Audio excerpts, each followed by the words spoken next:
रात पाकिस्तान तहरीक इंसाफ और जमीयत उलमा इस्लाम के रहनुमाओं के दरमियान अहम इजलास हुआ। ये बताइए किस माहौल में ये मुलाकात हुई और इस मुलाकात के नताइज कब तक सामने आएंगे? देखें, माहौल तो था, वो तो बहुत खुशगवार था। बड़ा एमिकेबल तरीके से सारी मीटिंग थी और इसमें बहुत सारी चीजें हैं जो अभी हमने खान साहब से मुशावरत भी करनी है, जिनके ऊपर इंशाल्लाह हमें उम्मीद है आज मीटिंग हो जाएगी। बुकला पाए हैं, लेकिन ज्यादा अच्छा तो तब होगा जब पॉलिटिकल लोगों की जो मीटिंग इन्होंने पिछले 25 हफ्तों से बंद की हुई है, जो अडियाला को लोग चलाते हैं, जिन्होंने बंद की है, अगर वो बहाल होगी तो बेहतर मेरे ख्याल से नेगोशिएशंस हो सकती हैं। खान साहब का फीडबैक लिया जा सकता है, उनकी गाइडेंस। लेकिन फिर भी जो मीटिंग की बात है, जहां तक वो बड़ी अच्छी हो गई। उसमें बहुत सारी चीजें हैं जो भी जिनको फाइनलाइज करना है।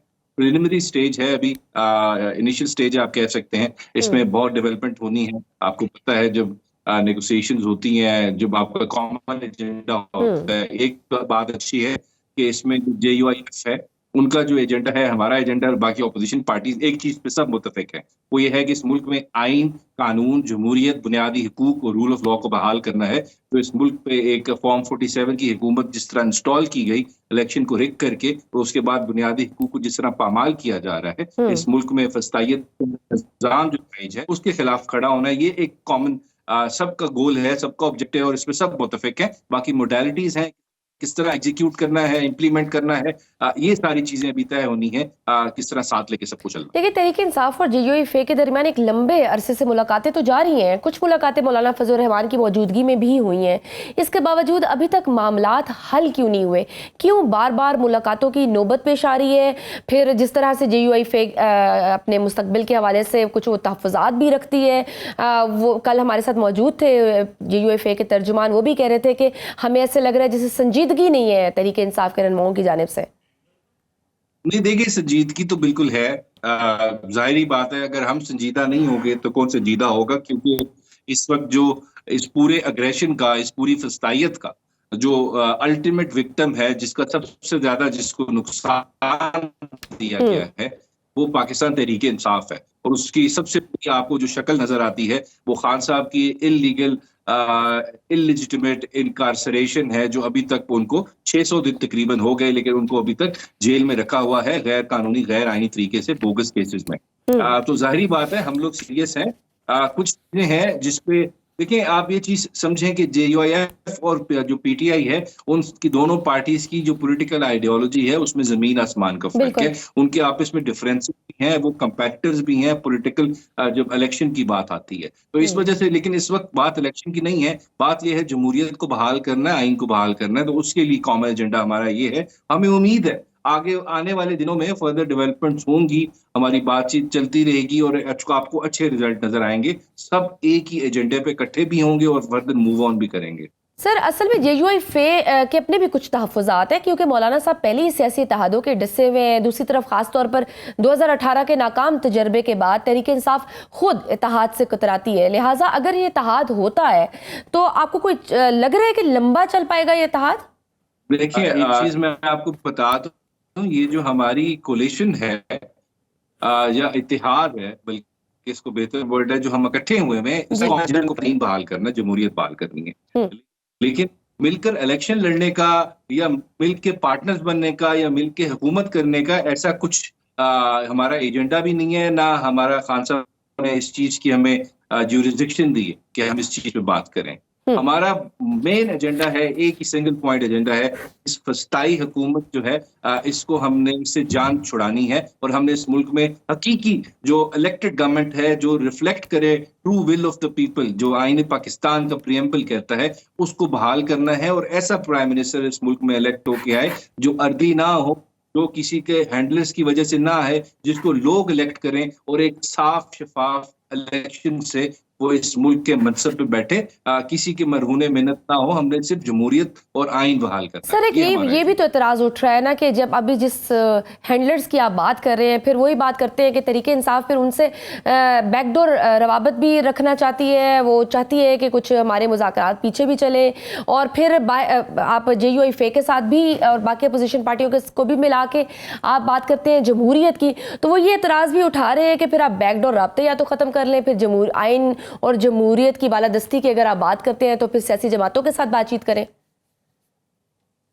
नहीं, देखें, मैं आपको एक फ़र्क है इसके अंदर। ये मैं आपको बता, जब खान साहब की हुकूमत थी, तो ये मियाँ शहबाज शरीफ साहब हो गए या बिलावल साहब हो गए, ये सारे पॉलिटिकल लीडर्स जो थे, ये ऊपर से तो क्रिटिसिज्म करते थे एस्टैब्लिशमेंट से, लेकिन छुप-छुप के मिलते थे जनरल फैज़ को भी, जनरल बाजवा को भी, और उनसे फेवर्स भी लेते थे। जिस तरह ये ₹50 के स्टाम्प पेपर पे मियाँ नवाज शरीफ साहब भागे थे पाकिस्तान से बाहर, एवनफील्ड चले गए थे। उसके अलावा भी, लेकिन हम जो बात कर रहे हैं उसमें फ़र्क है।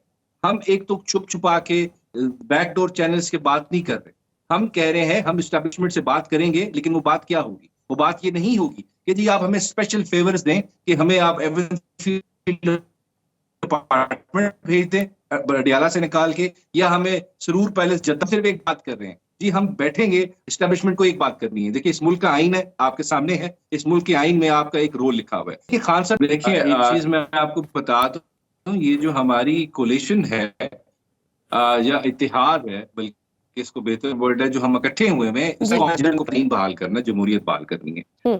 लेकिन मिलकर इलेक्शन लड़ने का, या मिल के पार्टनर्स बनने का, या मिल के हुकूमत करने का ऐसा कुछ हमारा एजेंडा भी नहीं है, ना हमारा खान साहब ने इस चीज की हमें ज्यूरिसडिक्शन दी है कि हम इस चीज पे बात करें।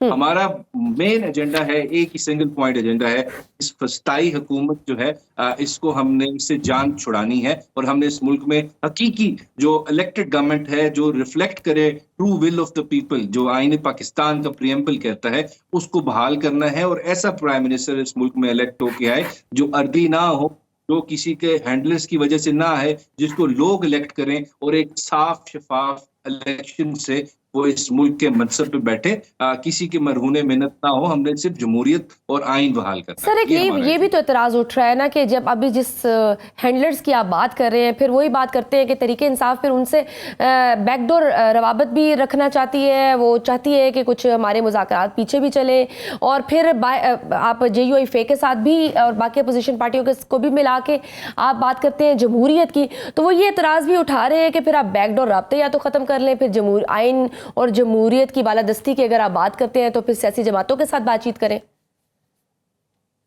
नहीं, देखें, मैं आपको एक फ़र्क है इसके अंदर। ये मैं आपको बता, जब खान साहब की हुकूमत थी, तो ये मियाँ शहबाज शरीफ साहब हो गए या बिलावल साहब हो गए, ये सारे पॉलिटिकल लीडर्स जो थे, ये ऊपर से तो क्रिटिसिज्म करते थे एस्टैब्लिशमेंट से, लेकिन छुप-छुप के मिलते थे जनरल फैज़ को भी, जनरल बाजवा को भी, और उनसे फेवर्स भी लेते थे। जिस तरह ये ₹50 के स्टाम्प पेपर पे मियाँ नवाज शरीफ साहब भागे थे पाकिस्तान से बाहर, एवनफील्ड चले गए थे। उसके अलावा भी, लेकिन हम जो बात कर रहे हैं उसमें फ़र्क है। हम एक तो छुप-छुपा के बैकडोर चैनल्स की बात नहीं कर रहे। हम कह रहे हैं हम एस्टैब्लिशमेंट से बात करेंगे, लेकिन वो बात क्या होगी? वो बात ये नहीं होगी कि जी आप हमें स्पेशल फेवर्स दें, कि हमें आप एवनफील्ड अपार्टमेंट भेज दें बडियाला से निकाल के, या हमें सुरूर पैलेस जद्दा। सिर्फ एक बात कर रहे हैं जी, हम बैठेंगे, एस्टैब्लिशमेंट को एक बात करनी है। देखिए, इस मुल्क का आईन है, आपके सामने है, इस मुल्क के आईन में आपका एक रोल लिखा हुआ है। वो रोल है कि आपने बॉर्डर्स पे रह के काम करना है। आपने इस मुल्क के पॉलिटिकल प्रोसेस, जुडिशियल प्रोसेस और इलेक्टोरल प्रोसेस में इंटरफेयर नहीं करना। अगर ये चीजें आपको समझ आती हैं, इसमें हमारा भी फायदा है, इस मुल्क की अवाम का भी फायदा है, और आपकी भी जो लॉस्ट ग्लोरी है वो आप वापस ले सकते हैं, अगर आप वो काम करें जो आईने पाकिस्तान आपको कहता है। देखिए, खान साहब जेल में क्यों है? क्योंकि इस मुल्क के जुडिशियल प्रोसेस के ऊपर कब्जा हो चुका है। 26वीं आईनी तरमीम के थ्रू हो या इनफॉर्मल तरीके से हो, जजिस के बच्चों को, फैमिलीज को, उनके रिश्तेदार को करके टॉर्चर करके फैसले लिए जाएंगे, उनको डरा धमका के। लेकिन ये मुल्क में अंदर खान साहब आजाद हो जाएंगे। क्यों? क्योंकि खान साहब विक्टिम है इंटरफेरेंस के, इस मुल्क के जुडिशियल प्रोसेस के अंदर। हम सिर्फ ये चाहते हैं इंटरफेरेंस खत्म करें, यही बातचीत करें। कोई फेवर्स नहीं लेंगे जी, हमें फेवर दें जी, आप ये हमें ग्रांट कर दें, इसके बदले हमें हुकूमत में बिठा दें। खान साहब is the most popular leader of Pakistan अभी इस वक्त। उनको ना किसी की फेवर की जरूरत है, ना किसी से कुछ ग्रांट कराना है, उनको सिर्फ चाहिए आईन पे अमल। ठीक है, तो अभी जैसे तरीके इंसाफ ने ईद के बाद तहरीक का ऐलान किया है, तो लेकिन कोई वाज़े एहतजाजी हिकमत अमली सामने नहीं आ सकी। किस किस्म की ये तहरीक होने जा रही है, और क्या एक बार फिर सड़कें गर्म होंगी? देखें ज़ाहिरी बात है, रमज़ान है, इस वक़्त तो कुछ एग्ज़ीक्यूट नहीं हो सकता, इतना आसान ईद के नहीं बाद, होगा रमज़ान हाँ की जी। वजह से। अदालत कैंसल हो जाती है और बाकी भी खान साहब के केसेज़, ये जो 9 मई से रिलेटेड लाहौर हाई कोर्ट में फाइल हुए थे, आपने देखा उसमें नोटिस हुए हैं प्रोसिक्यूशन को, लेकिन वो अभी तक जनवरी के बाद लगे हुँ। नहीं। तो समझ नहीं आ रही इस मुल्क का जो अदालती निज़ाम है, क्या यही हमें लग रहा है कि उसने जो घुटने हैं, वो टेक दिए हैं ताकत के आगे, ज़ोर के आगे, ज़बरदस्ती के आगे, तो ठीक ये